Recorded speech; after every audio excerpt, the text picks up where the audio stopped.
자, 오늘은 예레미야서 41장 1절서부터 오늘 다 읽지 않았지만은 18절까지의 내용 가지고 하나님 없는 두려움이라는 제목을 가지고 하나님의 말씀을 나누도록 하겠습니다.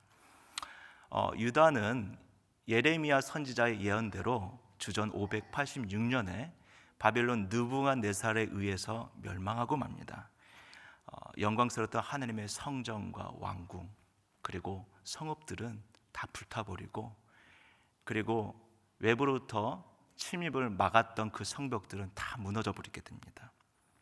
수많은 사람들은 갈대인에 의해서 죽임을 당하고, 또 살아남은 자, 그 항복한 자들은 다 바벨론에 끌려가게 되죠. 당시에 시드기야 왕은 예루살렘 성에 몰래 도망치다가 바벨론 군사에 발각되어서 바벨론을 끌려가게 되는데, 그의 두 아들은 그가 보는 앞에서 살해당하게 되고, 그마저도 두 눈이 뽑히면서 비참한 여생을 살게 됩니다. 이 모두가 다 하나님께서 주셨던 그 말씀을 무시한 비참한 결과였다는 것입니다. 여러분, 그렇다면은 다 불타버렸던 예루살렘, 그리고 폐허가 되어버린 이 유다 땅에는 누가 남았을까요? 예레미야 39장 10절 말씀에 이렇게 증언하고 있습니다. 한번 자막 띄워주세요. 한번 같이 읽어볼까요? 시작. 시위대장 느부사라단이 아무 소유가 없는 빈민을 유다 땅에 남겨두고 그날에 포도원과 밭을 그들에게 주었더라. 황폐한 그 땅에 남아있는 사람들은 아무것도 없는 빈민들이었다는 것입니다. 아무것도 없는 빈민들은 어떠한 영향력도 힘도 없는 나약한 이들이었습니다. 근근히 먹고 살 만한 포도원과 밭만이 그들에게 주어져 있습니다. 이들이 유다의 재건을 위해서 뭘 할 수 있겠습니까? 그저 하루하루 먹고 살기에 급급했을 것입니다. 그러나 예레미야서 40장 말씀에 보면은 신실하신 여호와 하나님께서 그들에게 유다를 위해서, 그리고 그 땅에 남은 자들을 위해서 두 사람을 예배해 두십니다. 첫 번째 인물은 예레미야 선지자였습니다. 사실 유다가 망하고 또 많은 사람들이 포로로 끌려 나갔을 때에 그 일행 중에 한 사람이 바로 예레미야 선지자였습니다. 막 끌려가던 그 찰나에 다행히도 라마에서 예레미야 선지자를 알아봤던 느부사라단이 그를 풀어주면서 이렇게 제안합니다. 40장 3절 말씀에 보니까 보라, 내가 오늘 내 손의 사슬을 풀어 너를 풀어주노니, 유일하게 포로로 끌려간 이들 가운데 예레미야 선지자만 자유롭게 됩니다. 그리고 이렇게 그는 얘기하죠. 만일 나와 함께 바벨론으로 가는 것을 좋게 여기거든 가자, 내가 너를 선대하리라 라고 했습니다. 시위대장 느부사라단은 평소 이 예레미야 선지자가 어떤 예언을 하고 있는지 너무나 잘 알고 있었습니다. 유다 땅을 향하여서 바빌론에 항복하는 것만이 살 길이라는 것을 너무나 잘 알고 있었기 때문에 그가 그를 풀어주고 황폐한 유다 땅에 남는 게 아니라 풍요로운 땅 바벨론에 갈 것을 권하죠. 너 거기서 같이 살자. 내가 잘해주겠다. 어떻게 보면은 이 예레미야 선지자 입장에서는 평생을 선지자 노릇하면서 가진 핍박과 어려움들, 그리고 친바벨론적인 그러한 하나님의 말씀을 증거했기 때문에 너무나 많은 어려움들을, 심지어는 감옥에 갇히는 일들도 있었습니다. 그런데 그는 지금 이 순간 바벨론에서의 그런 안락한 삶과 풍요로움을 누리기를 포기하고 기꺼이 유다 땅의 남은 자들과 함께하기를 선택하게 됩니다. 여러분, 왜 그는 그런 선택을 했을까요? 유다 땅에 남아있는 사람들이 불쌍해서요? 그게 아니에요.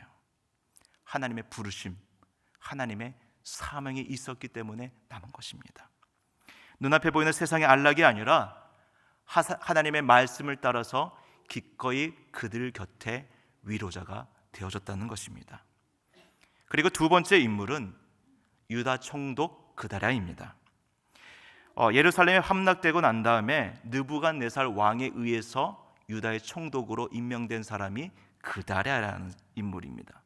그는 남은 백성들과 함께 유다의 안정과 재건을 위해서 무척 힘썼던 인물이었습니다. 그다랴가 유다 총독으로 임명되었을 때에 수많은 흩어졌던 사람들이 그에게 모여들었습니다. 그때 그는 이렇게 맹세를 하죠. 40장 9절 말씀에 보면은 너희는 갈대아 사람을 섬기기를 두려워하지 말고 이 땅에 살면서 바벨론의 왕을 섬기라. 그리하면 뭐하리라? 유익하리라. 유다 백성들의 귓가에는 그런 그의 맹세는 거슬렸을지도 모릅니다. 그러나 이스라엘 백성들의 이러한 유다가 망했던 그런 모든 결국 하나님의 말씀, 바벨론에 항복하지 않은 그들의 죄임을 그들은 너무나 잘 알고 있었기 때문에 다시금 남은 백성들을 향해서 이러한 말씀을 증거했다는 거예요. 물론 유다 총독 그다랴를 모든 사람들이 다 인정했던 것은 아니었던 것 같습니다. 이스마엘 같은 사람이 암몬 왕의 사주를 받고 자신을 죽이려 한다는 요한의 제보를 듣긴 하지만 그는 유다의 안정과 화합을 위해 그를 기꺼이 품게 되죠. 여러분, 정리하자면요, 하나님께서는 이 바벨론 땅에 이 처참히 무너졌던 이 유다를 위해서 영적으로는 예레미야 선지자를 통해서 위로해 주시고, 또 정치적으로는 유다 총독 그다랴를 통하여서 그들을 안정케 했다는 것입니다. 여러분, 생각해보면 얼마나 감사해요. 민족적인 재난과 아픔 속에 처해있던 남은 자들이 이런 영적으로 예레미야 선지자를 통하여서, 그리고 정치적으로는 이 유다 총독 그다랴를 통하여서 얼마나 많은 힘과 위로와 용기를 얻었겠습니까?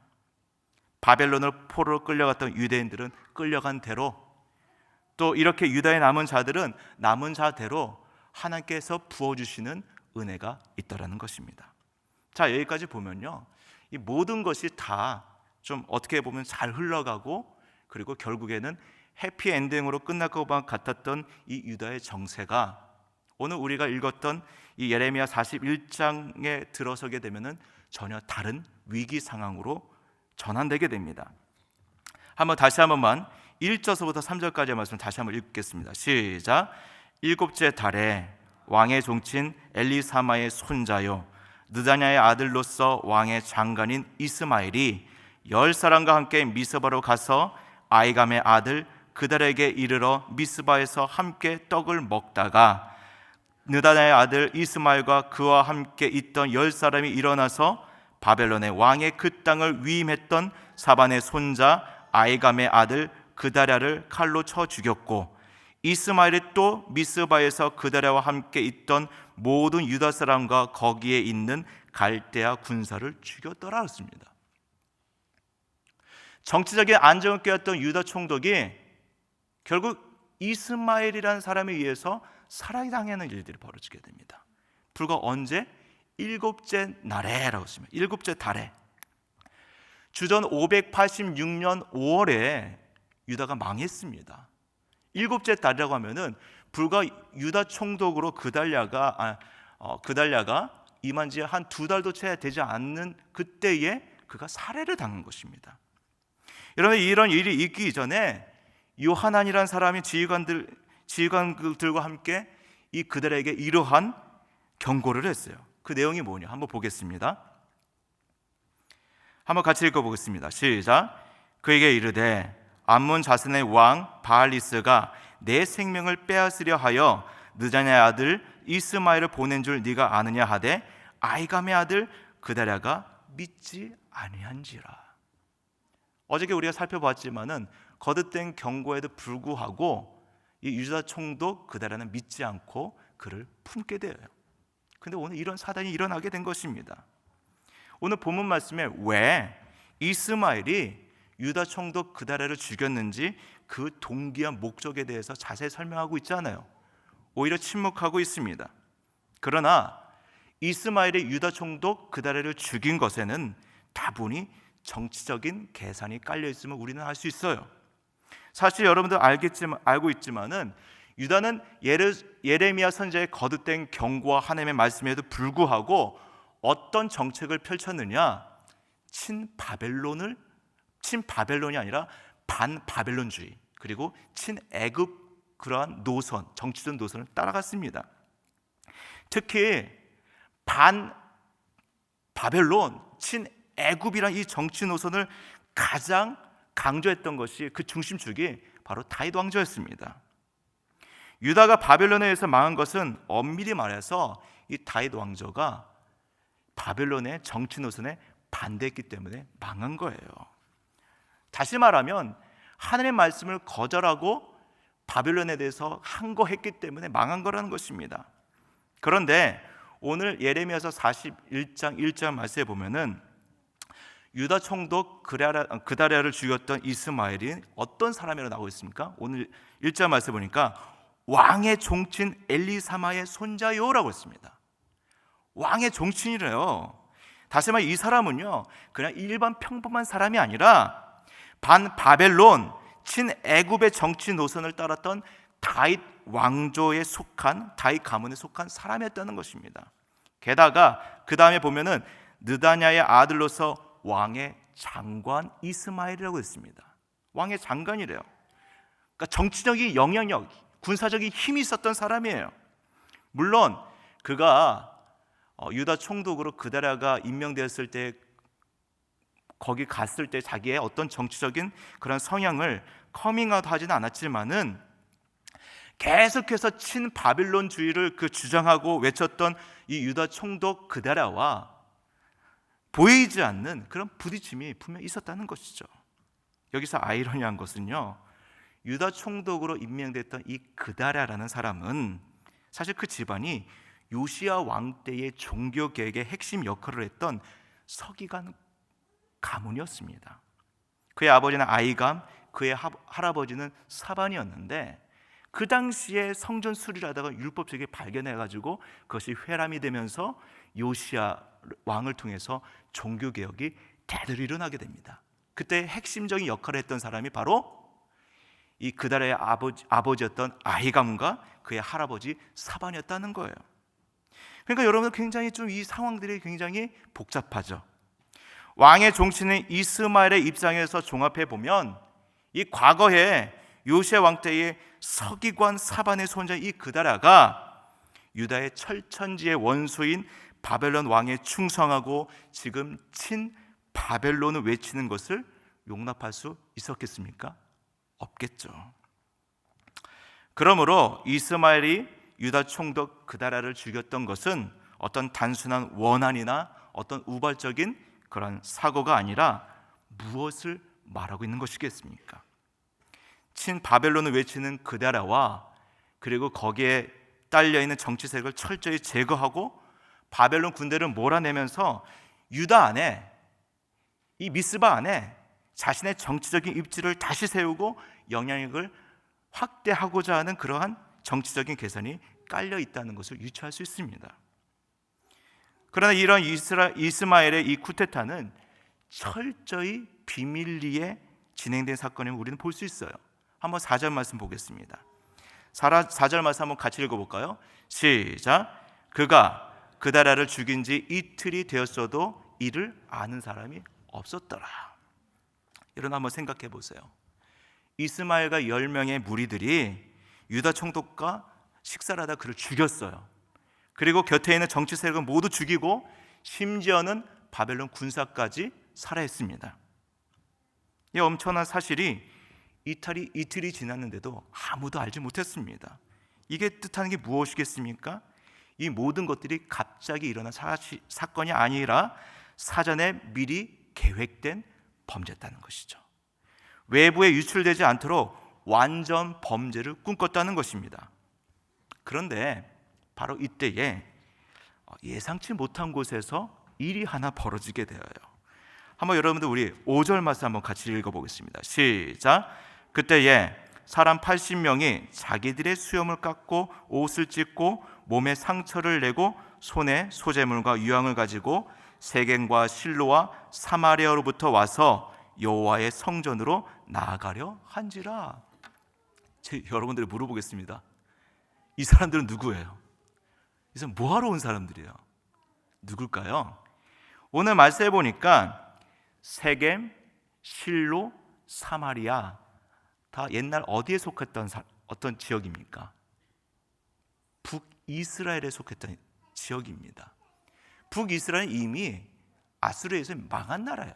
망했습니다. 근데 아마 거기에서 잔주했던 사람들이 지금 뭐하러 온 곳입니까? 지금 유다가 망했다는 그 소식을 듣고 애도하며 여호와의 성전에 지금 예배하러 온 거예요. 근데 보니까는 지금 행색이 어때요? 수염을 깎고요, 그리고 옷을 찢고 몸에 상처를 냈다고 그랬어요. 근데 이것은요, 당시의 이방의 관습인데 사람이 죽을 때에 애도하기 위해서 수염을 깎고 옷을 찢고 몸에 상처를 내는데, 아마 이들은 유다 사람이긴 하지만은 아마도 북이스라엘에 있으면서 뭔가 율법을 제대로 교육을 잘 받지 못했던 것 같아요. 그래도 나름대로 이방 관습을 따라서 애도하며 지금 유다가 망한 이 사실 앞에 하나님께 자복하고 회개하고 여호와의 성전에 예배하러 왔다는 것입니다. 그런데 6절부터 9절까지의 말씀을 보게 되면은 이 느다냐의 아들 이스마엘의 사람이 굉장히 교활해요. 그들 앞에서 같이 웁니다. 막 울면서, 우는 척하면서 그들을, 내가 너희들을 유다 총독 그달에게 좀 데려가겠다 하면서 성부를 유인하고 난 다음에 어떻게 합니까? 80명이나 되는 사람들 가운데 70명의 이 무고한 사람들을 죽이고 구덩이에 매장시켜버려요. 그러니까 결국에는 자기가 유다 총독 그달을 죽였다는 그 사실을 은폐하기 위해서 또 다른 엄청난 죄악을 저지른 것입니다. 근데 여러분들이 오늘 말씀을 보다 보면 좀 고개를 갸우뚱하게 되는 그런 부분이 있어요. 그게 뭐냐면은 이 이스마엘이 완전 범죄를 꿈꿨잖아요. 근데 80명 가운데 10명을 살려둬요. 이런 생각에 왜 10명을 살려뒀을까요? 한번 우리 8절 말씀을 같이 읽어보도록 하겠습니다. 시작. 그 중에 10사람은 이스마엘에게 이르기를 우리가 밀과 보리와 기름과 꿀을 밭에 감추었으니 우리를 죽이지 말라 하니 그가 그치고 그들을 그의 형제와 마찬가지로 죽이지 아니하였더라. 절체절명의 그 순간에 남은 10명이 어떻게 합니까? 재치를 발휘해서 이 사람에게 뭔가 뇌물을 주면 우리가 살지 않겠지라 생각했어요. 그래서 뭐라고 얘기합니까? 이런 과거에 그 당시의 사람들은 순례길을 떠나면서 도적들이 많기 때문에 아마 양식이나 보물 같은 경우를 것을 밭에 자기만이 아는 그런 은신처에 숨겨뒀던 것 같아요. 우리가 양식을 지금 어디 밭에 숨겨놨는데 그걸 줄 테니까 우리를 살려달라고 그런 거예요. 죽이지 말라. 근데 여러분 생각에 이 방법이 통했을까 안 통했을까요? 저 같으면 안 통했을 것 같은데 그게 통해버렸어요.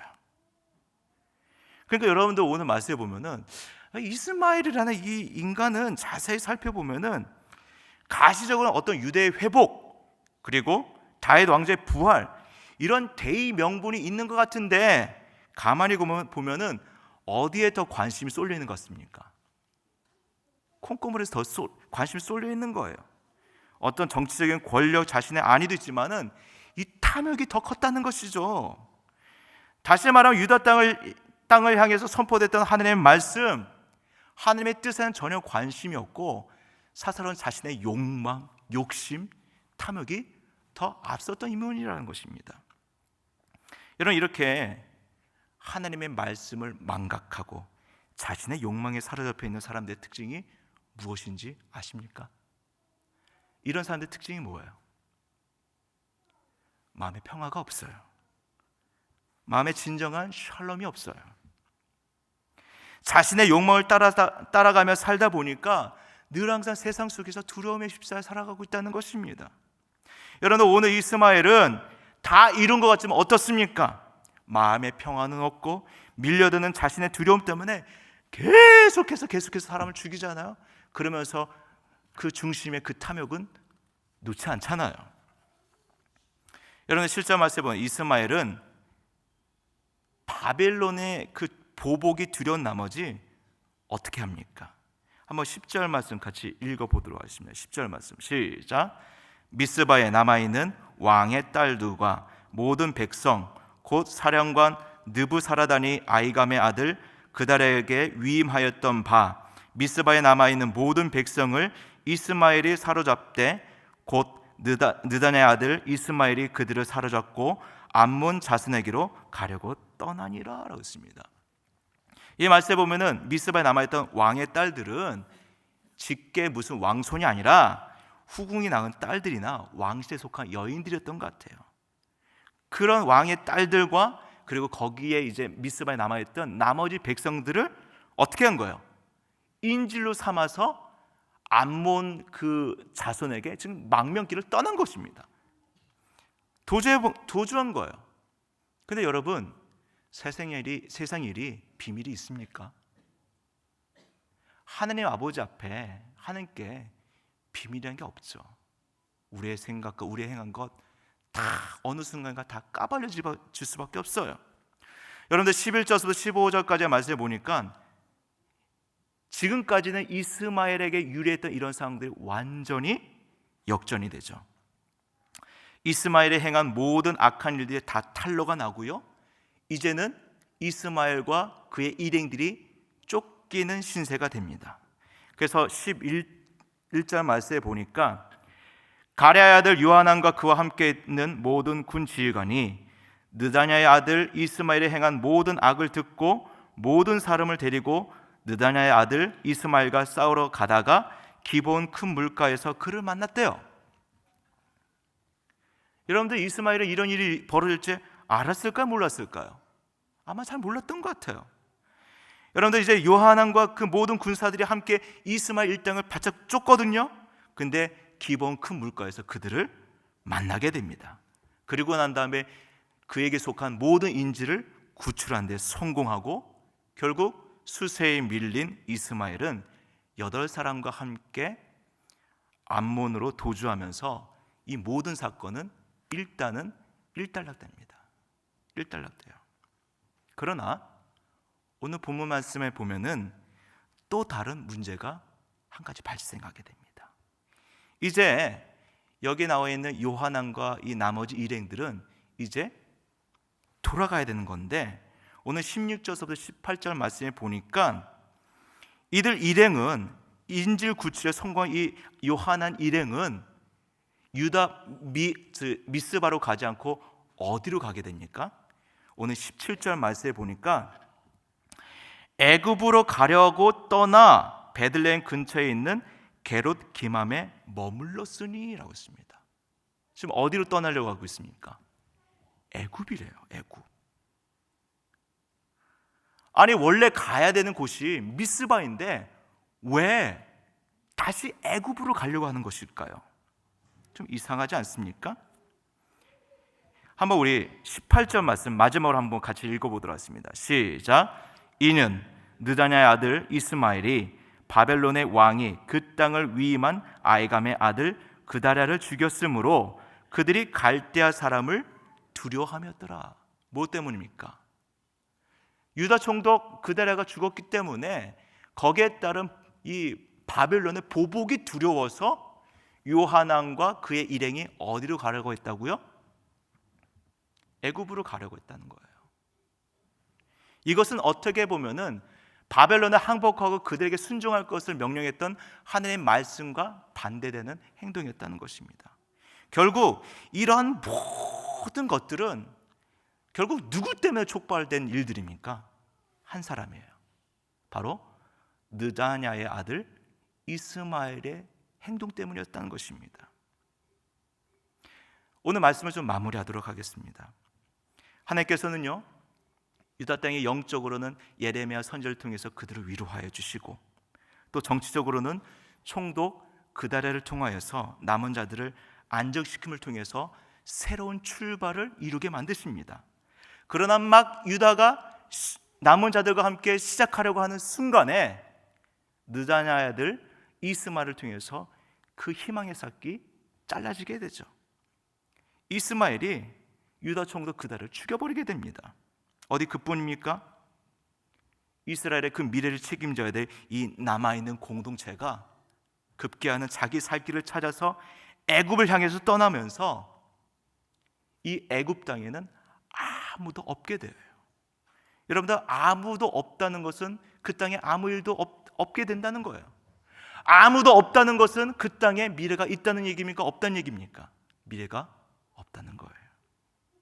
여러분, 오늘 예레미야 41장 말씀은 유다 총독 그다랴의 그 암사를 다루고 있는 것 같지만은 사실은 그 중심에는 면면이 왕적인 이스마엘을 통하여서 다윗 왕조를 비판하고 있는 것을 보게 됩니다. 다윗 왕조는 예루살렘 멸망에 직접적인 책임이 있었지만은 여전히 하나님의 말씀을 깨닫지 못하고 반대를 했었습니다.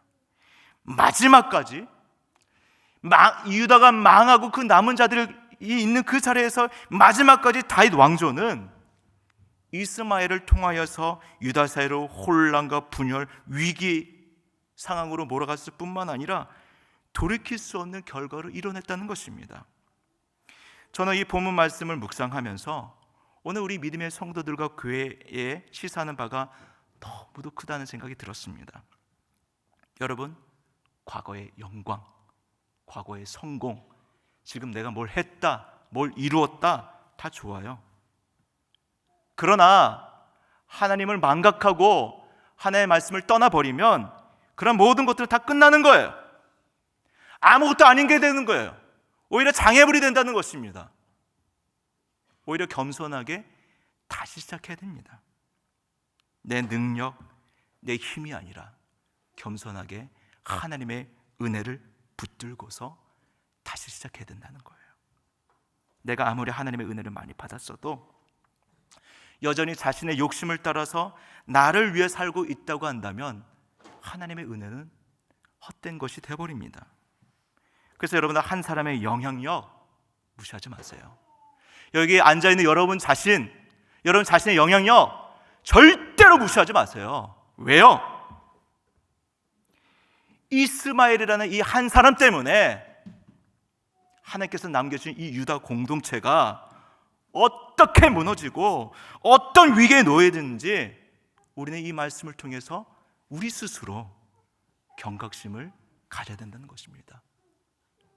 공동체가 건강하게 세워지는 것은 여러분들 스스로 영적으로 바로 세워져야 되고 주의 말씀에 여러분들 먼저 깨어 있어야 될 때 그 공동체가 바로 세워질 수 있다는 것입니다. 그러므로 사랑하는 성도 여러분, 오늘 하루 내 욕심, 내 이기심을 채우기 위해서 다른 사람 죽이는 일 하지 마세요. 오히려 주의 복음을 붙들고 수많은 영혼들 살리는, 수많은 이들에게 소망을 주는 그런 인생이 되기를 원합니다.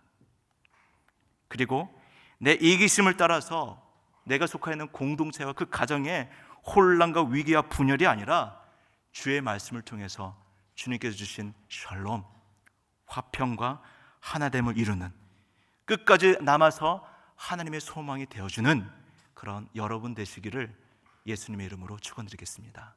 아멘. 오늘 말씀을 기억하시면서 함께 기도하기 원합니다. 여러분 가정과 사회, 여러분 속해 있는 그런 그 자리를 기억하시면서 주님, 내가 그 속에서 정말 주님의 소망이 되기를 원합니다. 내가 낮아지고 섬기며 내가 있는 그 자리에서 주님의 말씀이 다시 한번 살아나는 놀라운 은혜로 허락하여 주시옵소서. 깨어지고 상하여졌던 곳에 하나됨과 주의 평화가 임하게 하여 주시옵소서. 우리 한번 주여 크게 부르짖고 기도하며 나가도록 하겠습니다. 주여, 사랑하는